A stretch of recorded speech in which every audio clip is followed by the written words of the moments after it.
ಚಾಕ್ವೇಲಿನ ಸರ್ಕಾರಿ ಮಾದರಿ ಹಿರಿಯ ಪ್ರಾಥಮಿಕ ಶಾಲೆಯಲ್ಲಿ ಶನಿವಾರದಂದು ಪೋಷಕರ ಶಿಕ್ಷಕರ ಮಹಾಸಭಾ ಹಾಗೂ ಸಾಂಸ್ಕೃತಿಕ ಹಬ್ಬವನ್ನು ಹಮ್ಮಿಕೊಂಡಿದ್ದೆವು.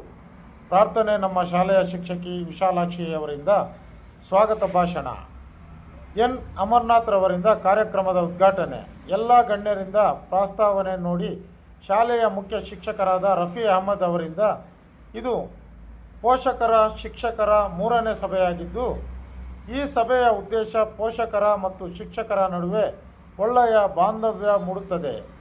ಈ ರೀತಿ ಸಭೆಗಳನ್ನು ಹಮ್ಮಿಕೊಳ್ಳುವುದರಿಂದ ಶೈಕ್ಷಣಿಕ ಪ್ರಗತಿಯನ್ನು ಹೆಚ್ಚು ಮಾಡುವುದು, ಮಕ್ಕಳ ಮತ್ತು ಶಿಕ್ಷಕರ ನಡುವೆ ಪೋಷಕರಿಂದ ಪರಸ್ಪರ ವಿಷಯ ಹಂಚಿಕೆಯಾಗಿ ಸರ್ಕಾರದಿಂದ ಸಿಗುವಂತಹ ಎಲ್ಲ ಸವಲತ್ತುಗಳನ್ನು ಮಕ್ಕಳಿಗೆ ಸೇರುವಂತೆ ಅನುಕೂಲವಾಗುತ್ತದೆ ಎಂದು ಹೇಳಿದರು.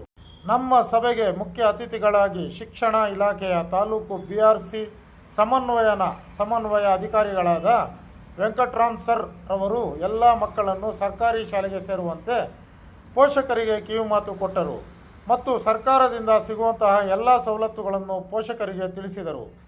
ಈಗ ಪರೀಕ್ಷೆಗಳು ಹತ್ತಿರವಿರುವುದರಿಂದ ಎಲ್ಲ ಪೋಷಕರು ಮನೆಯಲ್ಲಿ ಟಿವಿ ಮತ್ತು ಮೊಬೈಲಿಂದ ಮಕ್ಕಳನ್ನು ದೂರವಿರಿಸಿ ಪೋಷಕರು ಅವುಗಳಿಂದ ದೂರವಿರುವಂತೆ ಸೂಚಿಸಿದರು. ನಂತರ BRP ಬಾವಾಜಾನ್ ರವರು ಮಕ್ಕಳಿಗೆ ಹುಲಿ ಮತ್ತು ಹಸು ಕಥೆಯನ್ನು ಹೇಳಿ ಮಕ್ಕಳು ಶಾಲೆಯಿಂದ ಹೊರಗುಳಿಯದೆ ಇರುವಂತೆ ಎಲ್ಲ ಮಕ್ಕಳು ಶಾಲೆಗೆ ದಾಖಲಾಗಬೇಕು.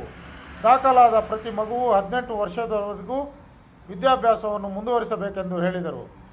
ಈ ಸಮಾರಂಭದಲ್ಲಿ ನಮ್ಮ ತಾಲೂಕಿನ ಅಧಿಕಾರಿಗಳು KR ಸುಧಾಕರ್ ರೆಡ್ಡಿ, ರಾಜಾರೆಡ್ಡಿ, ಎಲ್ಲ SDMC ಅಧ್ಯಕ್ಷರು, ಉಪಾಧ್ಯಕ್ಷರು ಹಾಗೂ ಸದಸ್ಯರು, ಮುಖ್ಯ ಶಿಕ್ಷಕರು ಮತ್ತು ಸಿಬ್ಬಂದಿ ವರ್ಗದವರು, ಪೋಷಕರು ಹಾಜರಿದ್ದರು.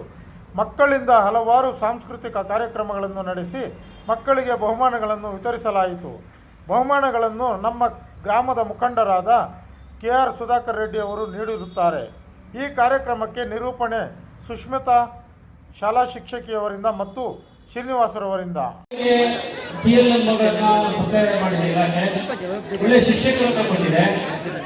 ಮಧ್ಯಾಹ್ನದ ಬಿಸಿ ಊಟನೂ ಸಹ ಈ ಶಾಲೆಯಲ್ಲಿ ತುಂಬಾ ಅಚ್ಚುಕಟ್ಟಾಗಿ ನಡೀತಾ ಇದೆ. ನೀವು ಅದನ್ನು ಸಹ ಗಮನಿಸುತ್ತೀರಿ, ನಿಮ್ಮ ಮಕ್ಕಳನ್ನ ನೀವು ಕೇಳಿರ್ಬೋದು.